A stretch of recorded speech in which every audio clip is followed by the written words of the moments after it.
All right, hi everyone. Thank you for joining. I will get started. My name is Agatha Basilar. I am a board member at the Schumacher Center for New Economics, and I'd like to welcome you all here. Thank you for your interest in this topic and sharing your time with us. So I'm going to be doing a round of introductions before we get started with our programming. I'll introduce the Schumacher Center, the topic of today's conversation, and then each of our panelists. So to start with the Schumacher Center. Founded in 1980, the Schumacher Center for New Economics works to envision the elements of a just and regenerative global economy. We do this by applying these elements in our home region of the Berkshires in Western Massachusetts, and then develop the educational programs like this to share the results more broadly, thus encouraging replication. This year, 2023, marks the 50th anniversary of E.F. Schumacher's book, Small is Beautiful.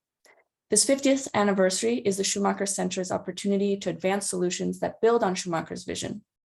Central to the 2023 celebrations are this monthly series, convening new economic thinkers, builders, and activists to share their latest insights and advance common paths forward. This year's Schumacher Conversations bring together changemakers from a range of fields whose work today is actively shaping a small is beautiful future. Focused around key themes and fields of activism, each online conversation will chart actionable pathways towards a just, regenerative planet. So on to our theme for today. Instituting universal basic income, meeting needs unconditionally. I quote, "The first task of any society," wrote E.F. Schumacher, "is surely to avoid the extremes of misery and frustration." Yet 50 years on from Schumacher's landmark Small is Beautiful, global inequality continues to widen, and a future of automation and artificial intelligence is increasingly a cause for economic anxiety. The prevailing economic system perpetuates itself at the expense of the commons. Scarcity is enshrined as its operating principle, while workers are made dependent on employment for their basic survival. Confronting the realities of the 21st century, this month's panelists envision a new system for human thriving based on robust distribution rather than scarcity of purchasing power. Drawing on diverse theoretical backgrounds, they are each leading advocates for a guaranteed basic income for all, without compulsion or qualifiers. In the United States, U.B.I. has moved from the political fringe to a focus on local experimentation, with over 100 pilot programs being implemented at the municipal level since 2017. By highlighting the shared inheritance on which our common wealth is built, envisioning reforms to spur healthy monetary circulation, and pioneering a decentralized digital frontier, this group represents a growing movement to unlock our collective human capacities by guaranteeing our basic needs through regular disbursement of cash. Now, on to our three panelists. First, we'll have Peter Barnes. Peter is a writer who has co-founded and led several successful businesses and written numerous articles and books about capitalism, the commons, and related topics. Through titles including Ours and With Liberty and Dividends for All, Peter proposes universal dividends from shared wealth as a practical solution to economic inequality. Next, we have Herb Stevens. Herb is a co-founder, board director, and the treasurer of Democracy Earth Foundation, a nonprofit building protocols with smart contracts that allows decentralized governance. Democracy Earth is the creator of a universal basic income token built on the Ethereum blockchain and advocates for a global U.B.I. We also have Herb joining from the Schumacher Center in the Berkshires today. Next, we have Robert C. Hockett. Robert is the Edward Cornell Professor of Law at Cornell Law School, a regular visiting professor of finance at Georgetown's McDonough School of Business, and a senior counsel at Westwood Capital in Manhattan. He is the author of the book, Money from Nothing. A guiding concern in his work is institutional prerequisites to a just, sustainable, and productive economic order. All right, so on to our conversation today. This part will have three sections. The first part is going to be individual prepared remarks from the panelists. Each panelist will have 10 minutes to share what they'd like to say. If it's relevant, we encourage you to include reflections on the impact of reading Small is Beautiful on your thinking related to U.B.I. The second part will then be a conversation between the panelists, so each of you can respond to what you heard from each other. And then the last part is going to be open to the entire audience. It's a Q&A section So if you have a question that you would like to pose, there's a chat box where you can answer your question, and we will read those towards the end. Is everyone ready? If so, we'll start with Peter, then Herb, then Robert. Hi, Agatha. So I read Small is Beautiful right after it came out. So that was 50 years ago, 1973. And it made a huge impression on me, changed my life in so many ways. At the time I read it, I was working as a journalist at the New Republic magazine, and I reviewed it in the New Republic magazine. Basically, I gave it 5 stars, nominated Schumacher to get a Nobel Prize in economics, that sort of thing. A few years later, his ideas were filtering in my brain ever since I read it. And a few years later, I decided to retire from journalism and go into business, starting a worker-owned solar energy company in San Francisco. So that was my attempt at that time to put into practice many of the ideas that Schumacher had talked about: decentralized, renewable energy, worker ownership, try to put them all together in one bundle and see what happened. And what happened was that we had a reasonably successful business for about 8 years, until Reagan was elected president and eliminated the tax credits that basically sustained the whole solar industry. So we died at this point. But that experience confirmed for me that Schumacher's ideas are practicable. They can work in the real world, provided that there's public policy that supports it the same way public policy supports profits of private corporations. After the solar business went under, my next venture was something called Working Assets, which was one of the early socially screened mutual funds. And again, it was a kind of a attempt to introduce some of the values that Schumacher talked about into the stock market, basically, which we can talk about whether that actually works or not. But eventually I retired from business, which fortunately for me, was successful in a financial sense. So I was able to get out of the labor market, retire to Point Reyes, and have spent the last 25 years or so up here writing books about capitalism and how to fix what Schumacher and many others have noted are its 2 major tragic flaws. The first being the constant destruction of nature, and then the second being the constant increase of inequality.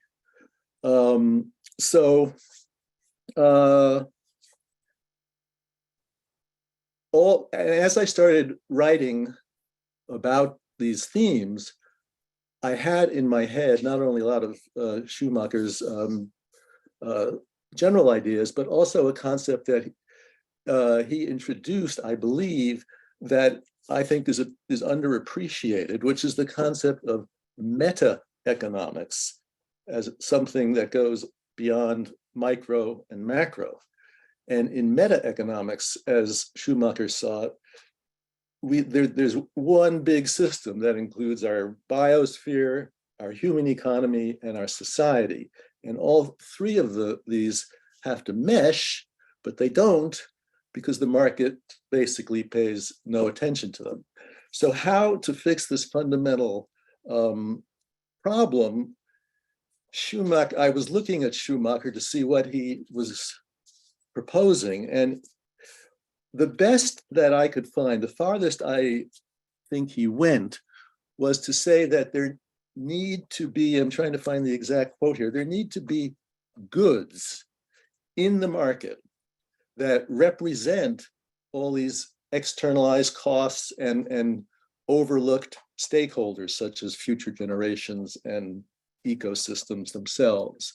So goods, kind of artificially created goods that we could interject into markets. So all this common wealth, which is now invisible, would actually be visible and could be protected, which is the first objective.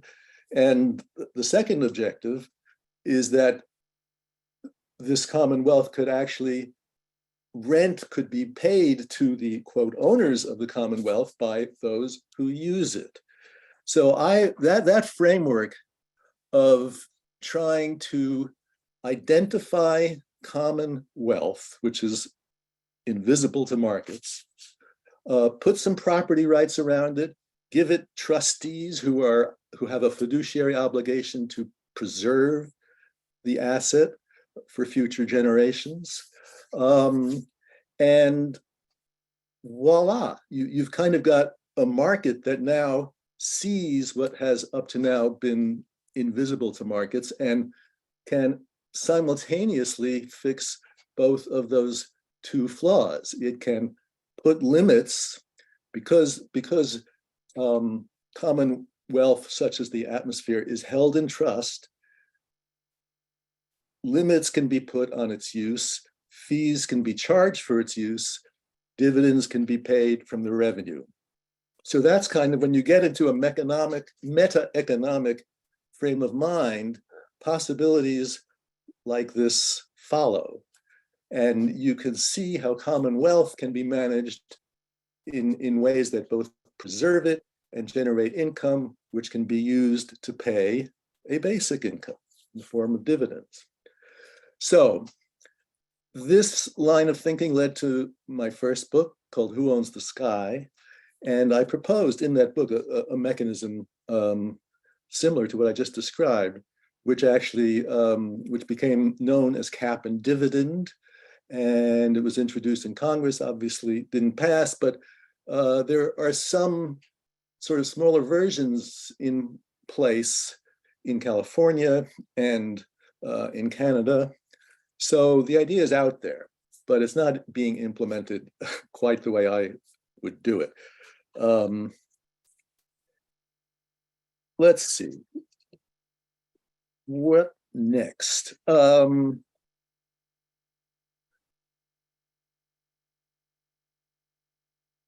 I guess this is a meta-economics is, potentially vast subject. But I want to sort of wrap it up as simply as I can using a visual metaphor of Kate Raworth. Some of you may be familiar with her concept of a donut economy, where you have an outer limit, which is the ecological ceiling, an inner limit, which is the social floor. And then what we need to do is to keep our market working within those two circles, so we don't exceed our ecological boundaries and we don't fall below our social floor. So my most recent book, called Ours, talks about a sort of a broad model that uses universal property to add two new features to this donut. One is a series of toll gates along the outer edge, the ecological edge. Those are the toll gates that are protecting the commonly owned biosphere, broken up into distinct ecosystems. So you have a sort of a decentralized setup. So they limit the amount of use and they charge for it, and they put the money into the second addition to this donut, which is what might be called universal money pumps, which take the revenue from the toll gates and distribute it equally throughout the economy, creating a kind of basic income, not based on taxes, but based on capturing the value of commonwealth. And so if – depending on the scale at which you do all this, the more you do it, the better you protect the environment, and the more you lift up the floor. And the last point I'll make, because it will lead to, I think, what Robert is going to talk about, is that my concept, and I'm sure Schumacher's too, of commonwealth is not just gifts of nature. It's also gifts of society that we have built together. And these are like big pieces of infrastructure, including financial infrastructure, legal infrastructure, transportation, communications, all that stuff. These systems are collectively built and overseen, and they add immense value to our economy.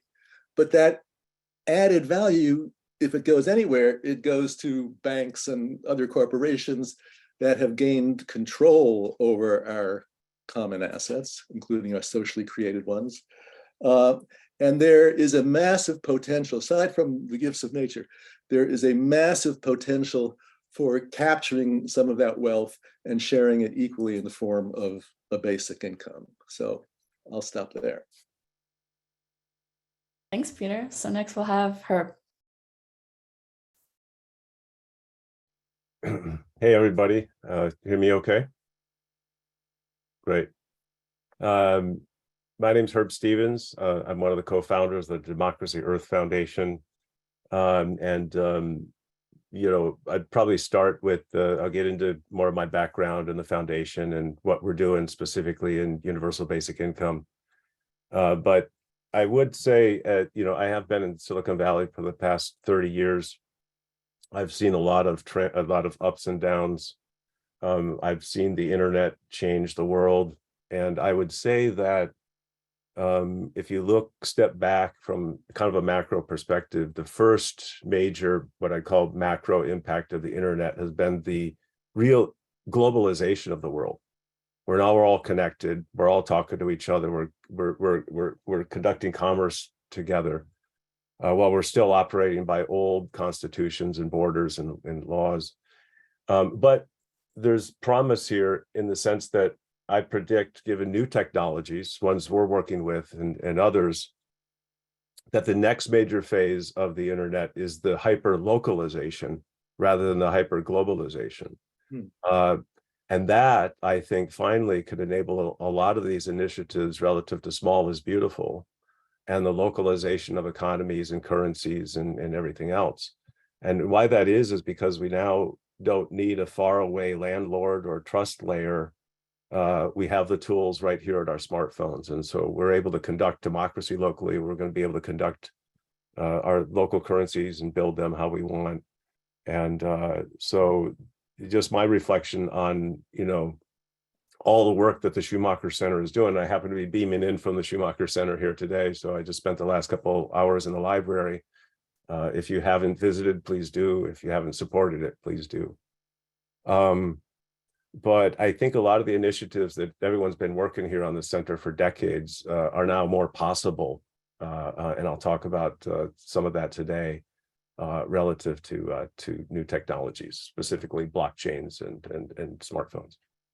But a little bit about the Democracy Earth Foundation. We are a nonprofit. We're a California 501c3. I am the only American, though. Was founded and we look at things in a very global perspective. Most of our work is outside the United States. And when we do things, we do things in a global perspective. Thus, we launched universal basic income in a global way, not through a fiat currency or local way. But just to comment on all the efforts out there in universal basic income, I applaud them all. I'm actually a believer in a multi-currency world where transactions, you're not just going to be transacting with one currency into another. More and more when you conduct a transaction, it's going to be multiple currencies all at the same time. You're going to be getting tokens for proof of attendance, proof of this, proof of that, in addition to change for your transaction. So just like airline miles are created out of thin air, that's, I think, one of the first, cryptocurrencies where someone could just create a a token with someone's butt sitting from point A to point B. Here's your tokens. Now you got a new currency to spend it. You used to only be able to buy things with US dollars. Now you can use airline miles. And we're operating in a world now where we've got Bitcoin and Ethereum and thousands of other cryptocurrencies, and that's certainly going to continue. But to sort of get to the punchline, and then I'll sort of talk about why the Democracy Earth Foundation has concluded that democracy itself, at least modern democracy, does not function without universal basic income, right? We didn't start out as universal basic income advocates. As a matter of fact, we started with the Sam Altman and Y Combinator, the same money behind artificial intelligence, OpenAI, ChatGPT, and WorldCoin, which I'll talk about a little bit today. That's the same money that backed the Democracy Earth Foundation, paid for Pia Mancini and Santiago Siri to come up from Argentina to the Bay Area. And that's when I met them and became a co-founder of the foundation 8 years ago now. Why Sam Altman and Y Combinator brought them to the Bay Area is because they created Democracy OS, which was the very first kind of open source software that was helping local communities conduct democracy locally. They put it out there. Pia, if you haven't seen her TED Talk videos, she's millions and millions of views. She basically was one of the first to, basically from a political standpoint, talk about connecting democracy to the internet and how. And Santiago Siri is also from Argentina. He actually started a political party, ran for office. He's actually a full stack gaming developer, but he's part of the Argentinian youth where they're just tired of the corruption and politics and the economics. He wrote a book, and basically the Democracy Earth Foundation is a group of hacktivists. We're software developers, and we're trying to use software in a global way to improve democracy around the world. So we work with organizations like the Human Rights Foundation. They're one of the first that actually connected blockchains to humanity. Of course, there's a financial side of blockchains that we're all familiar with, but I'd say half the industry is out there working with blockchains to improve humanity, and we're actually using them to improve democracy and deliver universal basic income.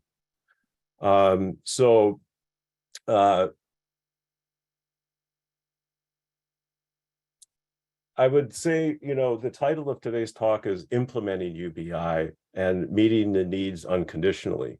So I'd just like to talk about implementing U.B.I. and what that means. The U in U.B.I., sort of the identification side of this that we had to get into relative to proof of humanity, just proving you're human. But I first started my U.B.I. journey probably back in 2013 and 14. Joined the Democracy Earth Foundation in 2015. And then very soon, we came to the conclusion that, liquidity was one of the most important things to any network, any system, including democracy. And democracy is a system, and that currency needs to flow. And so we started looking at how currency flows globally, why, and just to sort of admit, I am a former capitalist pig. I worked for GE and GE Capital for many years. I've made a lot of money. I've been in Silicon Valley. I've taken company public. So I know that side of the equation. I've lived and worked in 50 different countries. So I sort of get that. The important to any network is liquidity, or it doesn't function. And so that was one of the first conclusions we came to is, and when I met Guy Standing, and whenever I talk about universal basic income, I have to sort of credit Guy Standing, Professor Guy Standing, and his work. And if you don't know his work, please look into it. He's written a lot about U.B.I. He's been out there in the field in India and many other locations. He founded BIEN, B-I-E-N organization, I think 40 or 50 years ago. It's a global organization trying to implement U.B.I. I presented a white paper at his event, BIEN's annual event in the Lisbon School of Economics in 2017. And the title was How to Implement U.B.I. Using Blockchains. I can say not a single person understood a word I said. I wanted to go on the record, and I actually wanted to get to know Guy. So since then, I've got to know his work a lot better. And, you know, one of the things he told me is, and excuse my French, but stop the fucking pilots. And I applaud, again, while I applaud everyone out there working on U.B.I. and getting it out there and educating people, and I understand the need for pilots. If you read into what Guy Standing is saying, is we don't need to prove it anymore.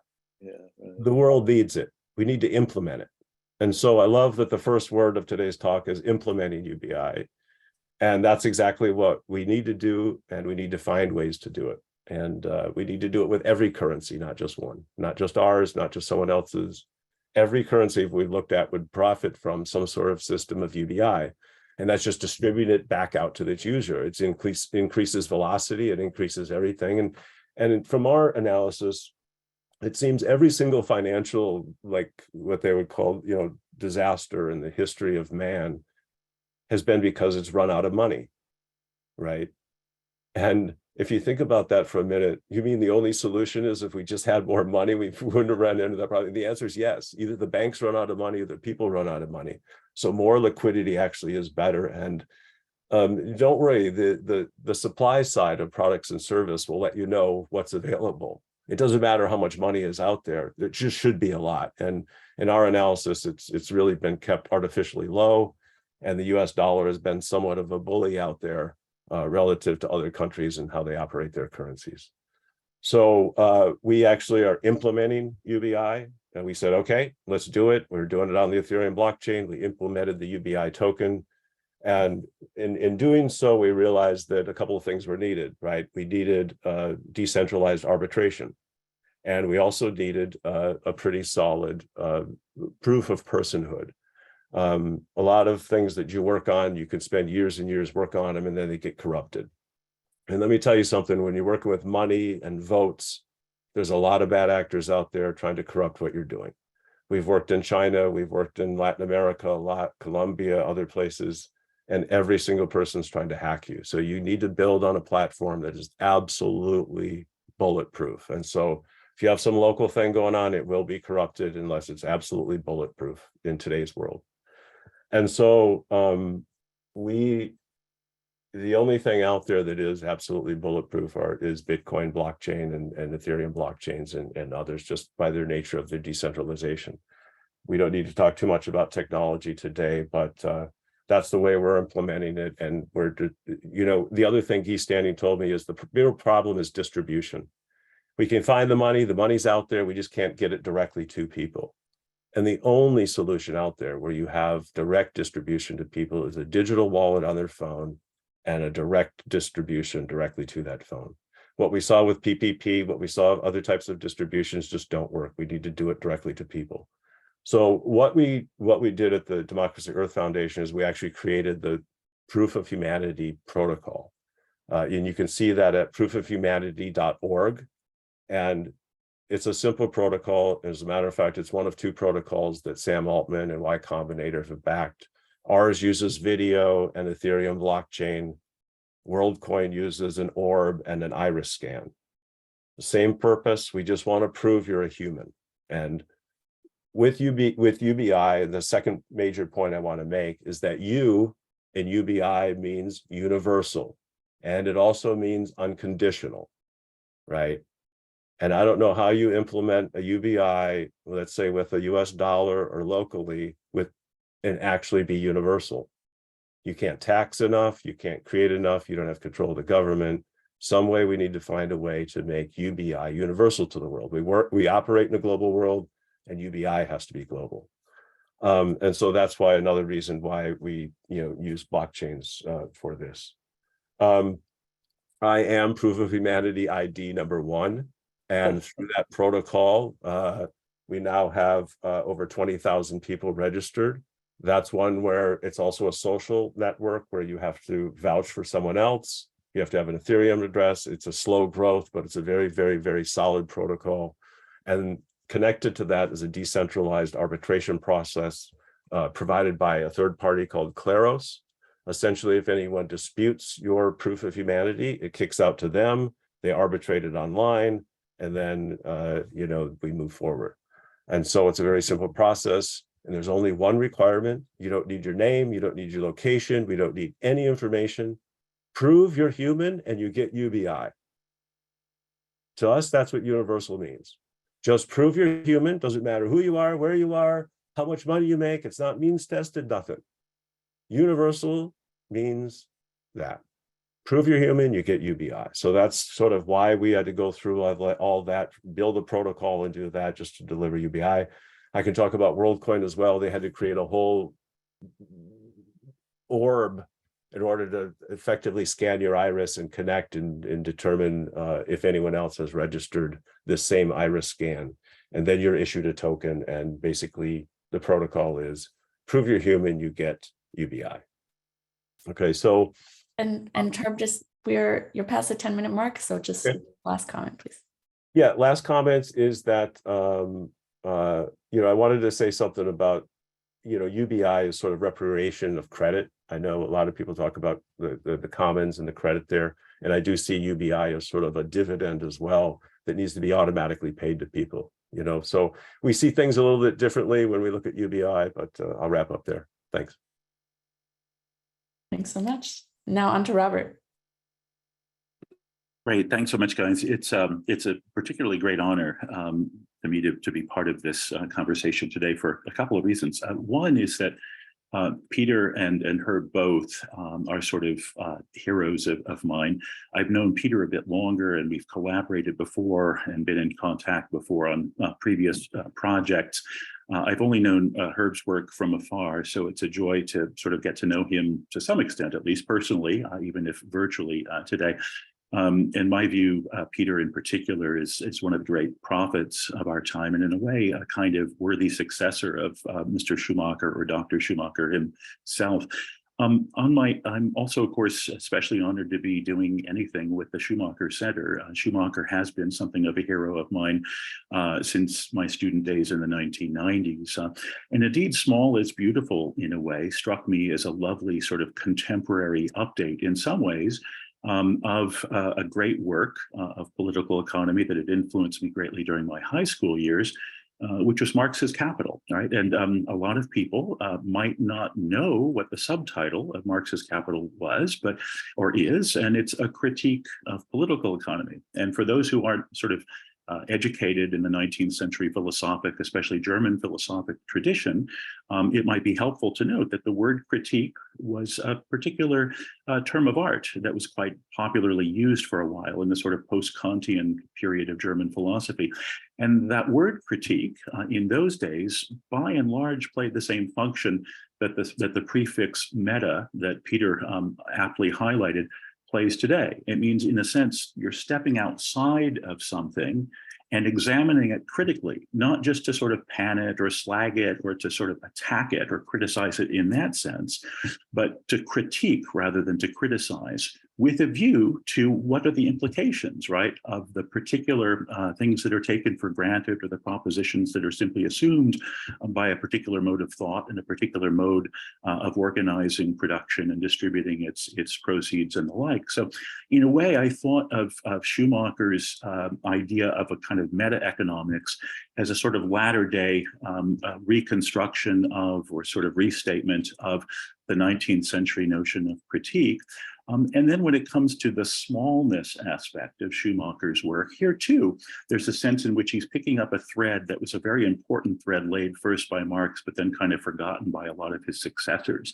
Marx, kind of like Keynes, is sort of famous among those who read him for having said that he was not a Marxist, in the same way that Keynes himself said, I'm not a Keynesian. Oftentimes, the successors and the schools of thought that are sort of built on somebody's thought lose sight of certain sort of fundamental tenets of the people in whose names they purport to be speaking.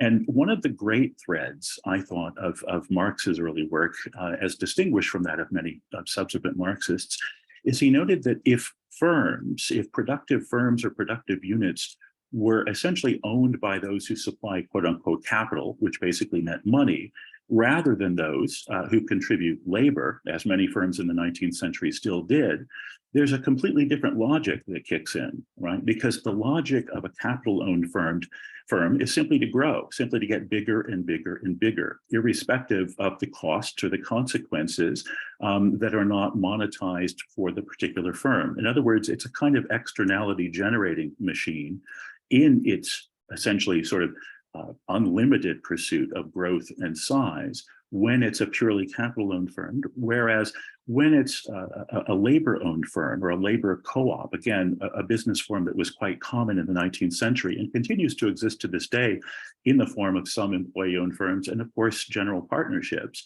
When the business is owned by those who contribute labor, in other words, rather than merely money, those who work with or for or found and then work with a firm, rather than those who simply buy a piece of it, in a sense, the objective function is critically different. It's not just about growth or size. It's about building something that's a helpful contributor to human well-being, right? That sort of adds value, not merely, doesn't simply just grow in monetary terms alone. And that's a helpful thing, I think, to keep in mind. And of course, it's something that will very much come to mind very quickly if you read anything of Peter's, and indeed anything of mine, including the next book that I've got coming out, which is called A Republic of Producers, which is all about how to convert firms massively to labor ownership, or at the very least, joint labor and capital co-determination. Anyway, that's all by way of kind of a quick wind-up or contextualization of what I wanted to say, linking it up to the very important work of Peter of longstanding and the very important work of Herb, and above all, of course, to the important work of E.M. Schumacher and the center that continues in his name. Just a couple of quick things that I wanted to say by way of sort of contributing to the substance of our discussion. It seems to me, I'll basically make 3 points. First, I'll start with the idea that we have sort of two things that we ought to be thinking about as those who are sort of socially concerned and concerned about the good of an economy and the good of humanity and the good of the world, including the biosphere and the ecosphere. On the one hand, two things that we have to keep in mind when we're talking or thinking about, right, the good of humanity or the good of the ecosphere or the biosphere or the planet. First, we should be asking ourselves, what do people have a just claim to, right? What is, in other words, a just distribution of benefits and burdens over the global population, right? That's one question. The second question is sort of less theoretical or substantive and sort of more mechanical or procedural. And that is, what are the best ways, or what is the best way? What are the best means to bring about a just distribution of benefits and burdens once we have some sort of notion as to what a just distribution of benefits and burdens would be? Now, it seems to me when it comes to the first question, right, the just distribution, seems to be that Peter is, again, a very important contemporary voice on that, maybe the most important contemporary voice on that. And it also seems to me that there have been prior people in the same tradition in previous centuries. Henry George, I think, was an important antecedent of Peter's, and so have been many of the justice theorists, particularly the so-called luck egalitarian or opportunity egalitarian justice theorists of the mid and sort of late mid 20th century, people like Ronald Dworkin, G.A. Cohen, Richard Arneson, and a number of others. If I can sort of summarize this particular view, I think one way to think about it is we partition all of the benefits and burdens in the world into sort of two rough categories. One category would be the one that I call in my own work the sort of ethically exogenous component. That's to say, the component of benefits and burdens that nobody now living is actually responsible for, right? That nobody can be credited with having created or produced or established. Right. And so I call that the ethically exogenous component, because it's exogenous from an ethical point of view in the sense that nobody can claim it as theirs individually because nobody now living actually made it or put it there or is creditable with its presence or existence. And then the other component, of course, we can think of it as the ethically endogenous component. That is the stuff that individuals can claim credit for because they did it or they produced it or they made it, right? If we draw a cut like that, and of course it can be hard to sort of locate it precisely, But there are certain things that we can definitely say are not created by or attributable to any individual now living, and certain other things that we definitely can say are attributable to people now living. And if we just confine our attention to those sort of clear-cut cases and let the sort of fuzzy cases, sort of leave them to the side for the time being, then it seems to me there are certain things that, certain conclusions that follow very, very directly from that. And Peter, I think, has been particularly elegant in laying those out. And he said it a moment ago as well, in a particularly, I think, compelling way. And that is, when we talk about that particular component, the ethically exogenous component, of course, we're talking to begin with, or among other things, about natural resources, petroleum, at this point, titanium and lithium and all sorts of other natural resources that go into the products that we're going to be using more and more going forward. But as Peter, I think, very aptly notes, it also includes other things, right?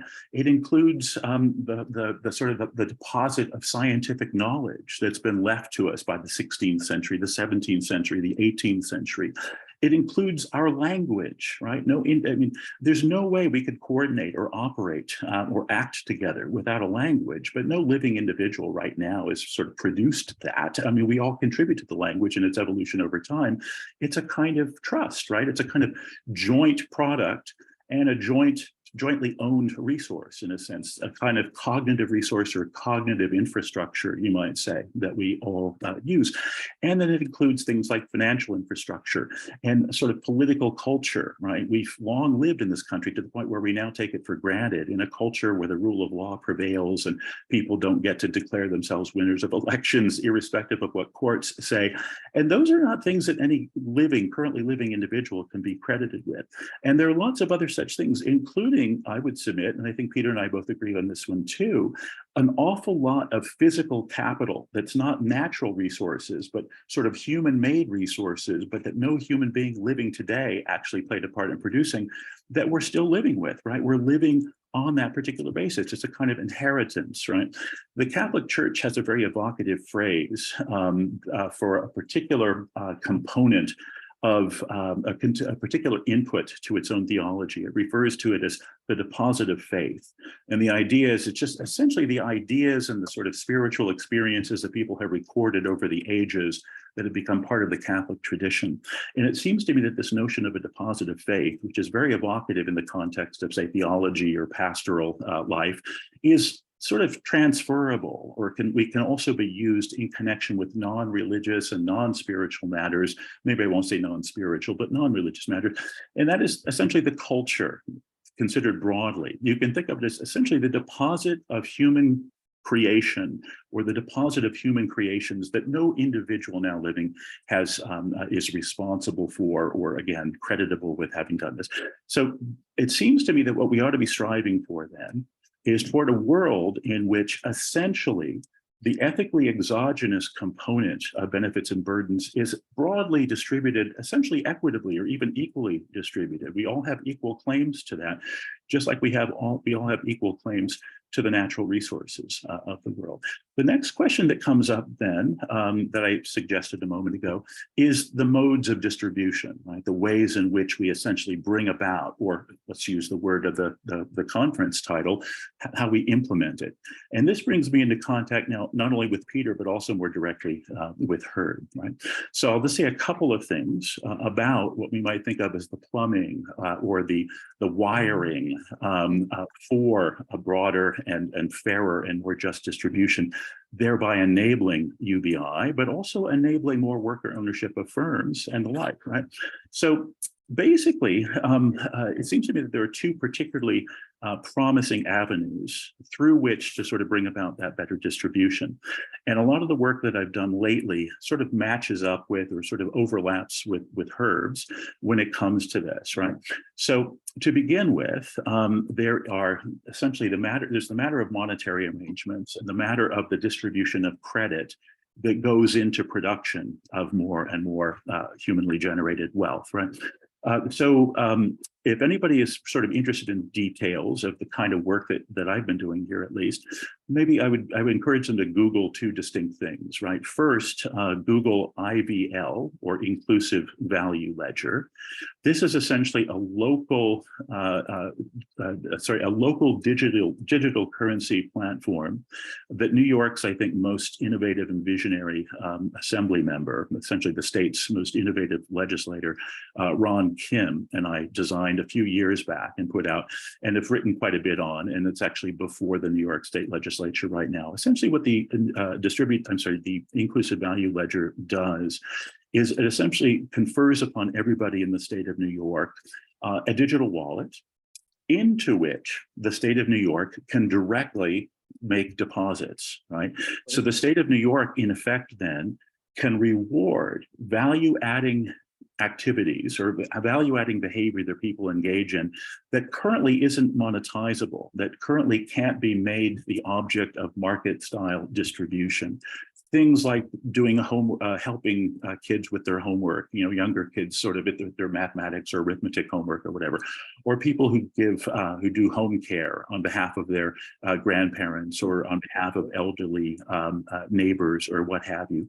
Modes of adding value to a community that currently can't be remunerated again because under current arrangements, this is simply a plumbing problem and the absence of a particular form of plumbing, you might say, or a particular form of electronic circuitry, simply cannot be monetized and hence cannot be rewarded and hence are going to tend to be underprovided precisely because people have to find ways of getting hold of money, which is essentially a claim on resources, including the resources that you need to live.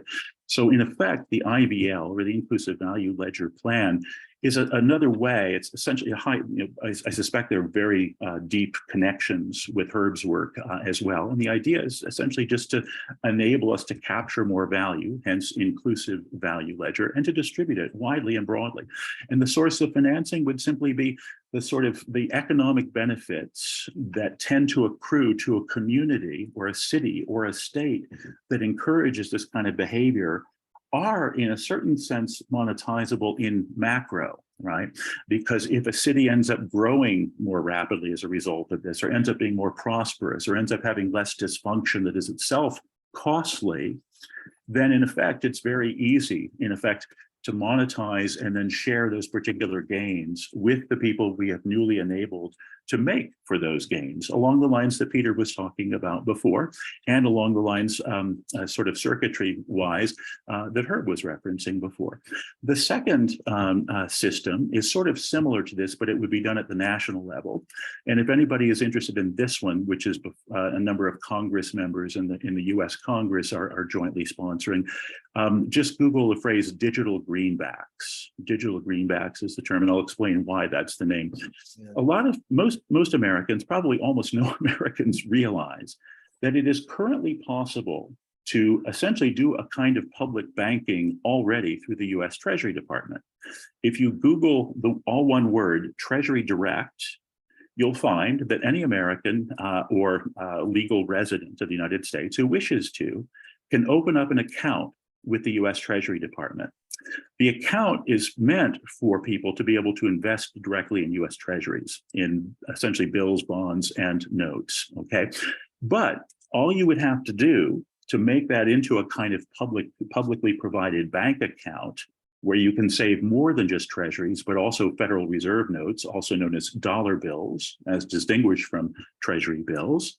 All you would have to do to enable that is simply instruct Treasury to allow that as well, right? Essentially, this is entirely operated by Treasury. You wouldn't even need legislation to do this, right? The president could instruct Janet Yellen to make it possible for people to save dollars in their Treasury Direct accounts, along with Treasury instruments, which monetarily are virtually the same thing as dollars in any event, right? There's a reason that we call them Federal Reserve notes sort of by analogy with Treasury notes. And there's a reason we call them dollar bills, sort of by analogy with Treasury bills.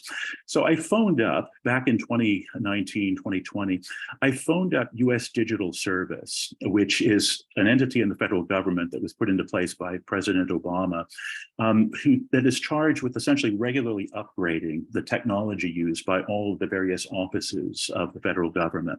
And I asked them, how costly would it be, or how difficult, or how long would it take for you guys to convert the Treasury Direct system into a system of P2P digital wallets, right? Peer-to-peer digital wallets, which would enable then sort of horizontal transacting between individuals, between citizens or legal residents, between Peter and Agatha and Herb and me, for example, and not just between either one of us and the Treasury Department. How long would it take to convert that to P2P and to sort of make it into digital wallets accessible by people's phones or other smart devices? And they said it would take 3 bloody months. That's all, pardon my French. All it would take is 3, it's that easy, right? So in other words, we've got a public banking system that can be public digital banking already right there, ready to be kind of picked off the tree like an apple that's just about to fall. It's right there. And all we have to do is instruct Janet Yellen to do it, or we can, and the instructing could come from the president, but it could also come from legislation. But in any event, were we to do that, then again, we would have an infrastructure through which UBI payments could be made, tax refunds could be made, any sorts of government disbursements or distributions could be made, including, of course, capital grants to labor-owned firms, or capital grants to various other kinds of enterprise that currently don't have access to money or sufficient non-human capital to do the kinds of public wealth generating things that they would like to do and that they're there to do. So we have, in essence, then the potential for very, kind of quick and easy and essentially seamless implementation of UBI and sort of associated projects, which I tend all to lump together with UBI when it's about essentially more broadly and fairly and justly distributing the full deposit of ethically exogenous resources, broadly understood and broadly construed. And so again, anybody wants to look into that, have a look at that. And I'll just close by mentioning 2 other books. I do want to make a shout out to my co-author on the Money from Nothing book that Agatha kindly referenced, and that's Aaron James, wonderful fellow. We've worked on a lot of things together, and we're the co-authors of that book. And then there are 2 other books that I've recently put out under my own name alone that are much more about the sort of infrastructure that Herb and I have just been talking about. One is called Financing the Green New Deal, a Plan of Action and Renewal. And then the other one is called The Citizen's Ledger, Digitizing Our Money and Democratizing Our Finance. Those are both quite recent books put out by Paul Gribb Macmillan, which made me all excited because that was John Maynard Keynes's publisher. So those are books that people can also have a look at if they want to read more. And then I can't encourage people too strongly to read all of Peter's books. These are canonical, and these are, I think, the successor books to E.M. Schumacher's great book. And then take a look at all of Herb's projects that are that can be read about more on the web, because we're just essentially giving everybody here hints of what's there to be found and read. Thanks so much. Thank you, Robert. And thank you to all 3 of you for your remarks. So now the next portion is a conversation between the 3 of you. So we all just heard a bit from each of you. If you'd like to comment, I think, Robert, you did this quite naturally already. But if you have anything else you want to dig into or comment on that you heard, this is the time. We'll see the course naturally and then open up the Q&A. Yeah, I'm happy to start if that's okay. Yeah, Robert, nice to finally meet you, at least virtually. Love your work. And I'd like to specifically comment on your idea that an UBI can be looked at as inheritance, right?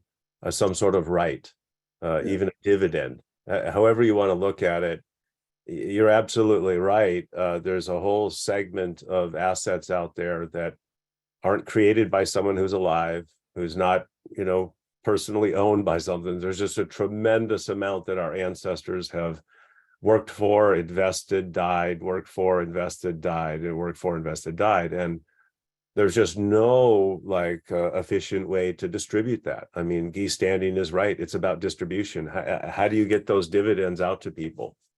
And I love the method of, hey, use an account that already exists with the Treasury. We've been talking about how we use the U.S. Postal Service. We think it should come back as a local bank and provide education and digital services as well as just mail services. And just to point on that, I mean, it's a federal crime to interfere with the U.S. Postal Service mail, right? And if you think about why that is, it's because almost all commerce and all important communications were done by the U.S. Postal Service. So they protected it. They said it's our citizens' right. And, you know, when someone wants to communicate with someone else or transact with someone else, get out of their business, right? And unfortunately, the U.S. Postal Service has evolved through a lot of, let's just call it politics, to where it doesn't deliver those financial services anymore. It doesn't really protect our communications. I mean, they've let all that go to Google and email. And if you think about it, all of that should be, every citizen in the United States should have an email address at the U.S. Post Office, in addition to the bank account, where that data is protected. I mean, and I would say there's a wonderful book called it argues that there's a violation of your Fifth Amendment right, meaning your data says a lot about you, right? And your transactions say a lot about you. So, and people have the right to remain silent, and so when you don't have your communications and your data and your correspondence and your mail private, it's violating their Fifth Amendment rights, just period, right? So I would like to comment there. The other thing is I'd like to comment on is ownership of work. U.B.I, I feel like it's ownership of money already deserved, right? I also think that work is the same way. We all should own our work, and much larger percentage of it. As a matter of fact, I really view the stock market as modern day slavery, right? I really view it as, I own that person's work over there, and the harder they work, the more I make. And so every effort we can to get ownership back to the people and at the local level, the better. The three industries I've been in civic tech, I've been in healthcare, and I've been in financial services. Every single one of those industries would improve for both the sellers and the buyers and the sellers, if the individual had ownership of their rights, had ownership of their data, had ownership of their money, had ownership of their healthcare records, had ownership of their financial records. And right now, that's not the case. We don't own our money. We don't own our financial records. We don't own our healthcare records. And that's the shift we need to see, right? Is that ownership back at the local level. So yeah, I'll fully stop there. agree. Thanks so much for that, Herb. I mean, it seems a couple quick points that sort of reminds me of. One is that, we do like to think of ourselves as having individual liberties and being, in a certain sense, individual sovereigns or sovereign individuals, right? But a prerequisite to being anything even remotely like a sovereign individual is having some kind of an autonomy, not only with respect to control of your data and everything that you produce and do, but also, not being dependent on the good graces or the vanity of others to be able to earn a living, in order to be able to produce and to contribute. And indeed, in another wonderful legacy of the 19th century that's been kind of lost, and would be fully lost if it weren't for people like Peter and before him, Schumacher, is the notion, this is a favorite line of the early labor movement in the US in the mid-19th and late 19th century, the Knights of Labor to begin with, and then the IWW on the other. They referred to the system of remuneration of labor simply by wages paid by people who have full discretion in whether to hire or not to hire as wage slavery. In effect, what they said was, the US South has human ownership, that's at least before 1863. And they said the US North isn't that much better. They don't have labor, people owning people, but they have people renting people, right? And is renting people that much better than owning them?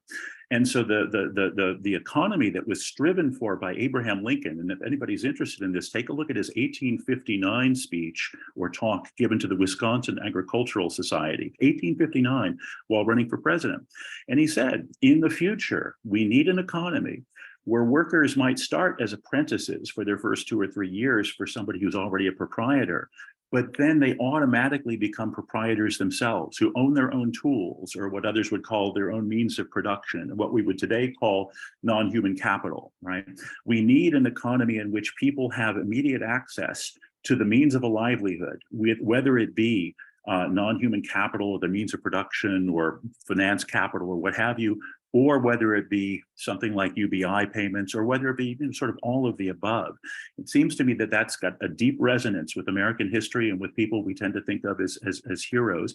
And again, it's a tradition that's largely been lost in the contemporary era until people like Peter and before him, Schumacher, sort of revitalized it to some extent. And we do have some neo-Georgians now as well, right, happily, people following in the footsteps of Henry George, who I think put it quite elegantly.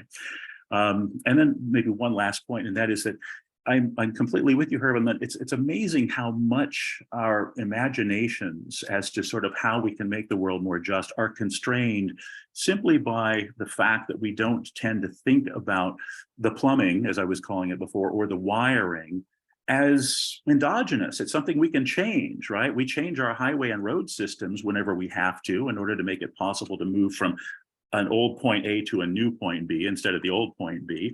And finance is the same way, right? And a lot of the great work of Peter, especially Peter's earlier work, is about that too, in the sense that it's about how to make it more easy to bring about a world where employees own their own firms, or where people own their own means of production and the like. You know, it seems to me there's not a whole lot of controversy on the basic value that basically if you're not responsible for it, you can't claim a right to it. And there's probably not that much controversy on the claim that the overwhelmingly greater part of the wealth out there in the world is not attributable to any one individual now living. But we just don't tend to think about that fact because our imaginations are so constrained when it comes to, well, how would we bring it about? How would we do a better distribution? What would the plumbing look like? But that's why I think Herb's work and Peter's work is especially important. That's why I try to essentially follow in their footsteps or act in the same sort of tradition as them, of just imagining the plumbing, imagining the wiring, because once the pragmatics or the implementation matters are sort of clearer to one's imagination, suddenly justice no longer seems like a pipe dream or something abstract or purely theoretical. It looks more like an imperative, which is what it should be. And it looks like you start asking not, oh, what is justice? Instead, you say, well, why aren't we doing it right now? Why aren't we bringing about justice? So I hope that we're making that much more imaginable to people, and thereby making it more likely that we'll do it at long last. Yeah, just a quick comment there. Talk about using the existing plumbing and distribution. If you look at every U.S. stock and every entity out there, we're just a simple vote away from, let's call it a stock split. The plumbing's already there. We could take half the shares of every corporation in America and give it to the employees tomorrow. Yeah. No new plumbing necessary. Yeah, That's just it takes a vote. It takes an act of somebody, either a board or a shareholder vote or something. Literally hit stock split and take half the shares and distribute them to the employees. Yeah. Yeah, You know, and people say, "Oh, you're kind of done. You're using the existing plumbing." Yeah, that's true. And people say, "Oh, you're diluting the shareholders," but that's just another way of saying we're bringing about a more just distribution of this particular source of wealth. It's a better stock buyback program that I've seen. Yeah. All these entities are using this cheap capital to buy back their stocks. How about using that same method to give it to the employees once and for all, right? Yeah. It's simple. It really is just an act. It's not, if anyone tells you differently, they're lying to you, right? It is a push of a button. Yeah, they just don't want you to think it's possible. Exactly. Yeah, for sure. For sure. I just want to give you a heads up. I'll have to leave any minute because I've got some grandmother business to take care of this afternoon. So if I suddenly exit in the middle of somebody speaking, please pardon me. It's no rudeness intended. That's all right. Peter, do you want to say anything before we open for Q&A? I think let's just open it up at this point. Okay. So we have a lot of questions, almost 30. But all right. So you've all had you've shared the common thing that the source of funding for U.B.I is there. To Do you think we need permission from certain people to implement it? Do you think that some people will lose out by implementing a UBI and then there's resistance to it? What would allow us to implement these things? Whose permission do we need, or who do we need to fight to make this happen, if at all?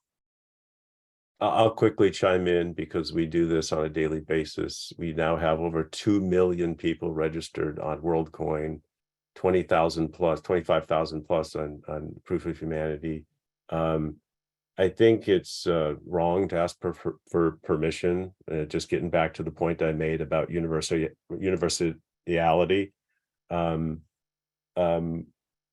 Prove you're human and you get UBI, and that means you don't need anyone's permission. Well, I would I just go ahead, Peter. I first have to say I don't know anything really about blockchains. That's just beyond my bandwidth.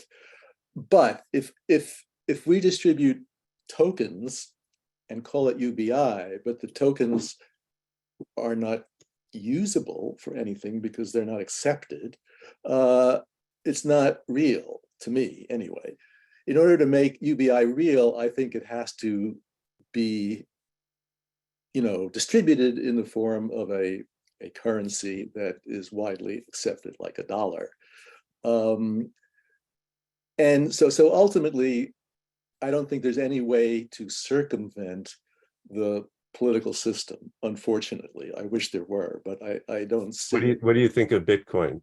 That has effectively circumvented the political system entirely. It has, but it hasn't created a UBI. I mean, hold on, but it's created value. You were talking about it has to be within existing system if you're going to issue a currency or a monetary. So they have proven that it can, yes, under the right conditions, create tremendous value. And there are thousands of others right now with billion-dollar valuations, right? Currencies, right? So I understand you don't understand blockchains, and you probably wouldn't understand a word that I say, because all we work with is blockchains. And Peter, I would love to have a conversation with you. Yeah, I would too. I need to. Really, I can explain blockchains very, very well, very, very simply. Look, it changed my life. I've been in software and technology. As soon as I understood blockchains, I literally stopped every single project I was working on, every single one, bar none, completely got rid of it and started working in a completely different way, right? And I'm not, I would call myself conservative, right? And not like, flippant. And from a technology standpoint, from a monetary standpoint, and what's possible, money is now programmable. And it's so much other things because of blockchains. And there's a trust layer out there that exists where you don't have to rely on these people that have been proven over and over again, they're unreliable, right? So we'll talk about blockchains and why blockchains. Yeah. One, I can see the appeal, but I think in order to get money to everybody universally, real money that is instantly usable anywhere, it would have to be in a well, anyway, that's all. But my main point is that we have a lot of work to do to make this politically acceptable, to get it to the scale where we would all like to be. So that's really all. And why is it so hard to make this politically acceptable? That's, to me, the real question. It seems almost so obvious and commonsensical that everybody. Like Bitcoin, I disagree. We're not asking for permission. We're not getting political approval here. I know. Right? We're not. We're building it. Right. I know. Just like Bitcoin, they build it, put it out there to the world, and now it's extremely valuable to the world. And everything we do is open source. We're not selling anything. It's only for the good of the world. And so it's again in the same vein as that. We're going to put it out there without any permission, especially without any permission. I mean, the mistake is asking a current fiat, government for permission to do something like this. Right? As you know, these people have been working on it forever. It's just impossible. All right. Well, we'll leave it there. One quick thing I would add on the permission thing, from the point of view, I guess this is a remark about maybe how to package or describe or sort of justify doing the kinds of things that we're talking about doing. when some kind of political permission is needed, right? When legislation is needed or what have you. And it would be this, the markets that we operate with always operate within particular contexts, right? Within particular structures or frameworks that are not themselves economic structures or frameworks, but are politically provided or legislatively or legally constructed and provided frameworks.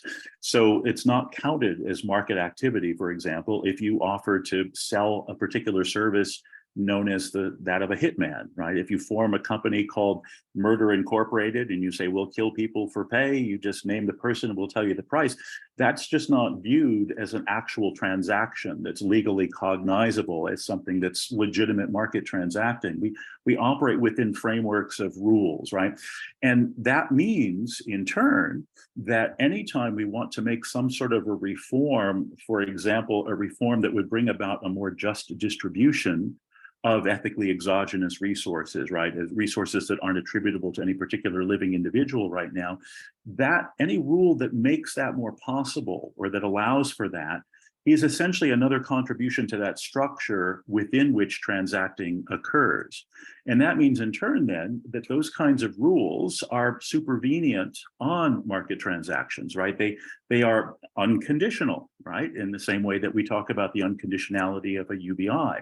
And so we don't really have to ask permission from a market point of view or from a sort of economic point of view. What we have to do is essentially make clear to everybody that, first of all, this is a moral imperative that we're all in effect committed to, because I doubt that very many people, if any, would disagree with the moral premise that we're operating here from, which is that stuff that no individual is creditable with should not be owned by some individual without anybody else having a claim to it. And so first we sort of make people more cognizant of their own moral commitments and their own beliefs. And then we say, well, here's how to implement it.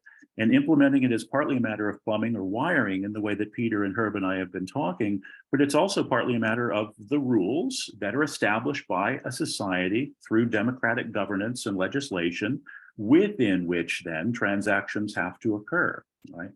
So I think that, to me, that's at least the way I view the task of the permission seeking or the permission gaining or whatever. And certainly as the US builds its U.B.I program, of course, there are going to be permissions and legislation and stuff like that. I'm literally talking outside the US system, right? And where you don't ask the US or anyone for permission when you're doing something globally like that.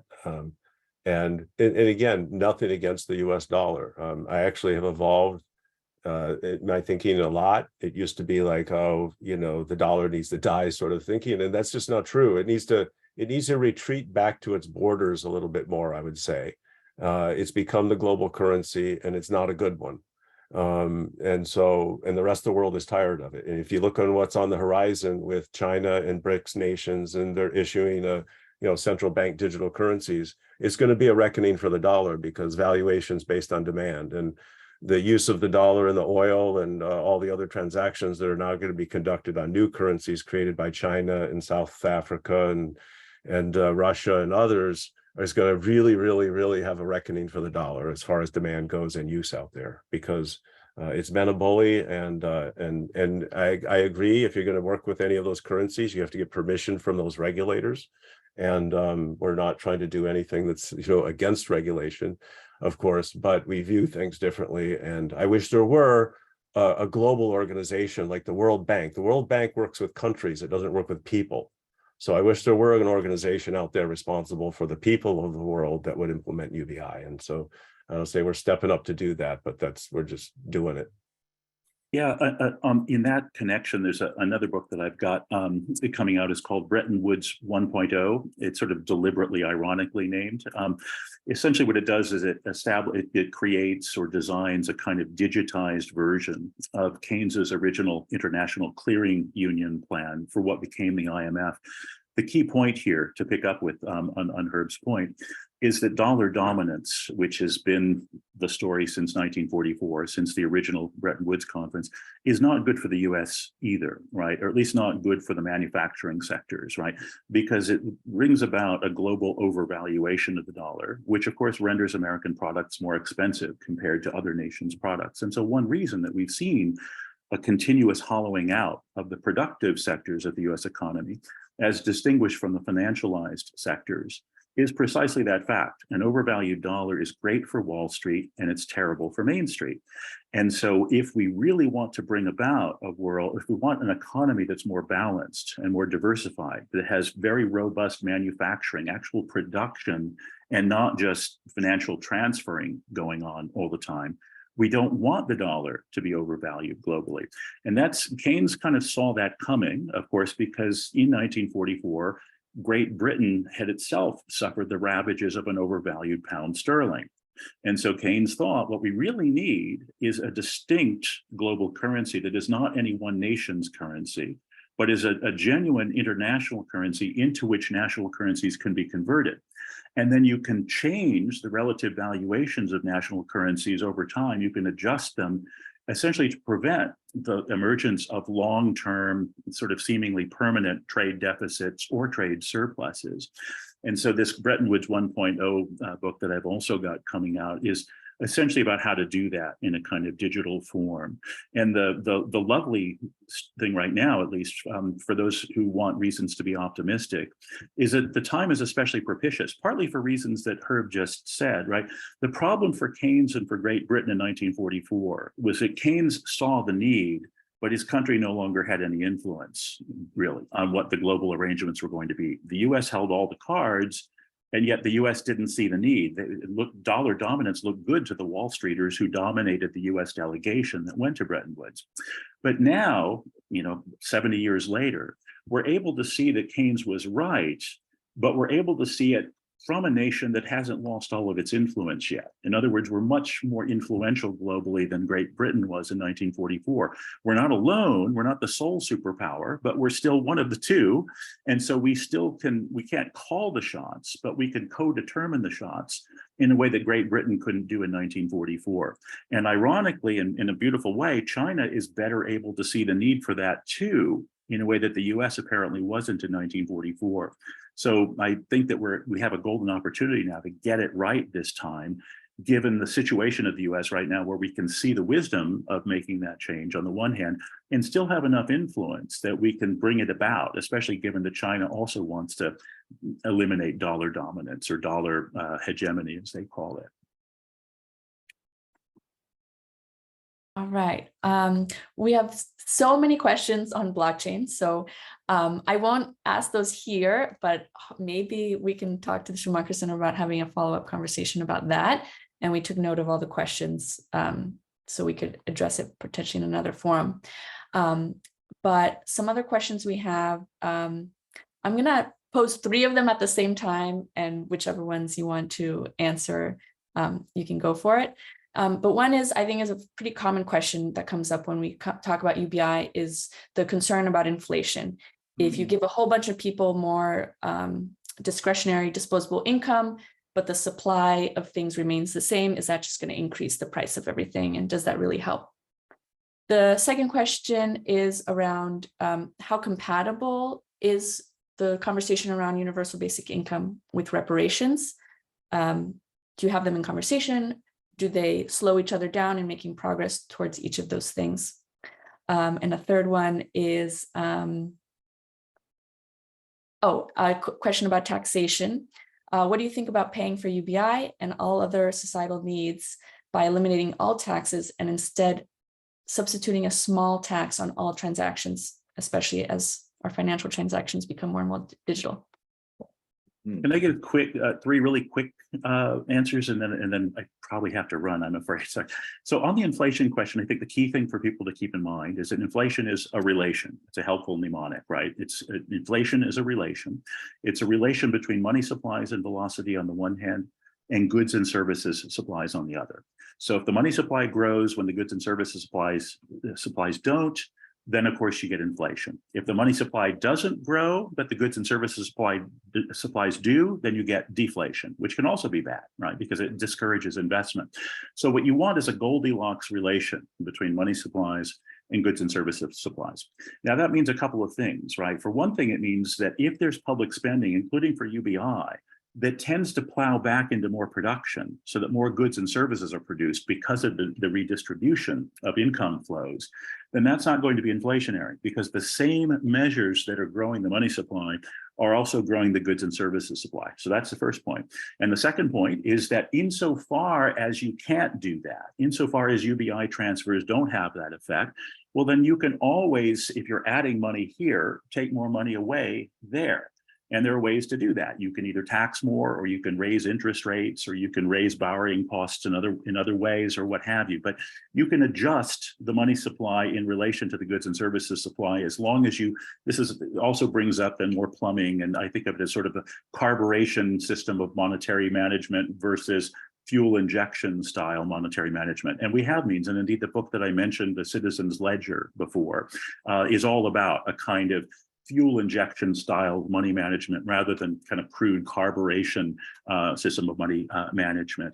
When it comes to the reparations question, yeah, I mean, if we decide as a society, and I think we will and should, that a certain amount of reparations payment is indeed a requirement of justice, because we've taken from an entire segment of our population, at least from their ancestors who are now living with the consequences, if we've taken and we are required by justice to give back, then that's simply another piece of that justice framework within which we have to construct our markets, and within which we have to operate our markets, our market transacting systems, right?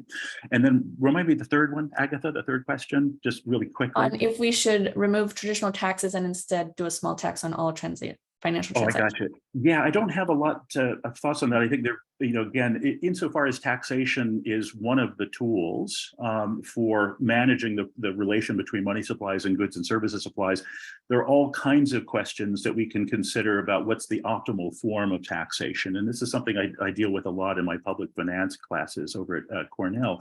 But it's hard to sort of speak in a real broad, general way about just one particular mode of taxation. We kind of have to talk about a whole portfolio of modes or methods of taxation, because they all are sort of they're all sort of interrelating parts. And so pretty hard to sort of talk non-distortively about one without talking about them all. So that's a sort of a long-winded way of punting that particular question, even while recognizing it's important.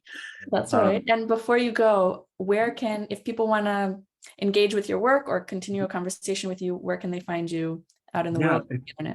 Sure. Thanks so much. Yeah, just if you Google my name and Cornell, or Google my name and Georgetown, or Google my name and Forbes, or my name and SSRN. I'm a regular columnist for Forbes, so I do sort of popular versions of all of my scholarly stuff on Forbes, and then the more scholarly stuff is all on SSRN or at Amazon.com. Okay, along with Peter's books. So thanks so much, guys. I really hate to leave a little early like this, but it's been wonderful, and I'll talk to all you guys again soon. Thanks for joining us. Take care. All right. Any more? Well, do you want any other additional reactions to questions? Those are good questions. I agree with Robert on inflation. It's a bugaboo argument used against universal basic income, but in reality, the points that Robert made are quite valid, that as long as the increased purchasing power led to increasing supply, we wouldn't have an inflation problem. Reparations is a whole interesting area. I think there's a difference between reparations and UBI. Reparations is based on a kind of judgment about historical injustice, and it applies to a subset of the population, whereas UBI, you just have to be human, essentially. It is universal. And obviously, with a UBI, everybody would benefit. Historically discriminated populations would benefit, everybody else as well. They would have to be funded in different ways, I think. They don't fit together that easily, either philosophically or in terms of implementation. So I don't know. I think they're separate campaigns, separate issues. I don't see them really overlapping. And on the tax question, I think as a matter of just math, the to eliminate all taxes other than transaction taxes would require a transaction tax rate that could not be small. It would be extremely high. It would not be feasible to do anything like that. Just for regular government services, much less with a UBI on top. So my tendency is to think that UBI would be best financed by creating a new source of revenue, which is revenue based on commonwealth, or I like what Robert called it, ethically exogenous wealth, whatever you call it. That is a new revenue source. It doesn't involve fiddling with the tax system, and it's potentially large, and it has the added benefit of being not a tax. In other words, we're not taking money from somebody to give it to somebody else. We're generating income based on stuff that we all rightfully own and sharing it equally. So I think it has a smoother path than any other potential way of taxing to finance UBI. I guess I would add, I won't comment on the inflation side of things. I agree with all the comments. It's not inflationary. On the tax side, I would say that taxes are a mess. A small percentage of the population are paying taxes for the rest. So I do believe that in general, and I agree with Peter, if you just do a small tax, you have to look at, is that going to, what is that going to pay for? But at the same time, I think that if you look at, how we're taxing and figuring out our taxes, it's such an inefficient system that, first of all, there's just a tremendous amount of money and inefficiencies in there that can actually be eliminated. For example, why are we doing accounting and taxation after the fact? The way Bitcoin works is everyone's paid at the point of transaction. Taxes are paid, networks paid for, every individual is paid for, done, it's done. There's no after the fact taxation, and we could get rid of the IRS. We could get rid of all of these functions that are doing after the fact accounting, I would say. And so relative to the taxation, it should be built into the transactions. I don't know what that percentage is, but there certainly is the technology now and the ability to do it much, much more efficiently and get rid of all of these old antiquated taxation systems. And I'd also like to say that it's not accruing locally as it should. With all of these tax havens and registrations overseas, when you do a transaction, I'm a believer that there's two parties to a transaction, a buyer and a seller, and that 50% of the taxation should go to my jurisdictions as a buyer, let's say, and 50% of the taxation make sure goes to the seller's transactions. Right. And a seller's transactions, let's say that's Apple, it should go to all of the Apple employees' jurisdictions instantly. And me as a buyer, all my taxation should go to my registered locations to make sure that my local jurisdiction isn't hurting for money. I was born in Flint, Michigan, right? I'm actually working with a lot of the city officials and others to try to, bring democracy and the economy back to Flint, right? And it's a reflection of many of the towns across America. Do you think democracy is working in Flint? Do you think the economy is working in Flint? Not at all, right? So I think that, we can talk about reparations, and I know that there's a lot of segments of society that absolutely deserve it, and we can go through legal processes to actually get those reparations out there that are deserved. But I also think that UBI, sure, if you want to, look at it as reparations, look at it as a dividend, look at it as something that otherwise, yeah, we know the money's there, but we can't distribute it properly. Let's just get it out to people. And it does go back in the economy, and it does create more goods and services. So my opinion is yes to reparations, as well as yes to looking at UBI as a form of reparations and getting money back to people that otherwise it's not getting to them. And you can call that reparations. People deserve their rights and money, and let's get it to them. Awesome. We are coming up on time, so I'm going to use just the last bit of time for closing remarks. First, I'm just going to do a very quick run through of some of the resources, people, books that were mentioned in this conversation. I won't describe them, I'll just list them. So one was GUI Standing. GUI is spelled G-U-Y. The BN Conference on Basic Income. Pia Mancini's TED Talk, proofofhumanity.id, The Economist Henry George, IVL, Inclusive Value Ledger, the New York legislator Ron Kim, Digital Greenbacks, Robert's co-author Aaron James. Some of his books that he was mentioned, someone had asked about them to repeat them. Those are Financing the Green New Deal and the Citizens Ledger. Another book called Bretton Woods 1.0. And I'll just add, there is a documentary coming out about basic income. One of the producers was Michael Tubbs. It's not widely available yet, but it's making its film festival circuit. It's called It's Basic. And then one of our audience members, Giselle, mentioned Commingle. It's an initiative that Scott Santance launched as a peer-to-peer system of cash transfers. And then with that, both Herb and Peter, is there any way that people can reach out to you or follow you online? Anything that you'd want to share? Well, I've got a website too, which is universal-property.org, which explains the ideas behind my latest book called Ours, The Case for Universal Property, which obviously is related to universal basic income. Great, thank you. I'm a builder, not an author or a talker. So I'm typically behind the scenes building, but you can reach me at herb@democracy.earth or at Herb Stevens out there in Twitter and other places. But otherwise, I let others at the Democracy Earth Foundation do most of the talking. Great. So thanks so much to you two for your time and your insights. I just wanted to share that we have another one of these panels coming up next month. So the next conversation is taking place on Thursday, September 21st, and the theme is Democratizing Monetary Issues, Tools for Resilience.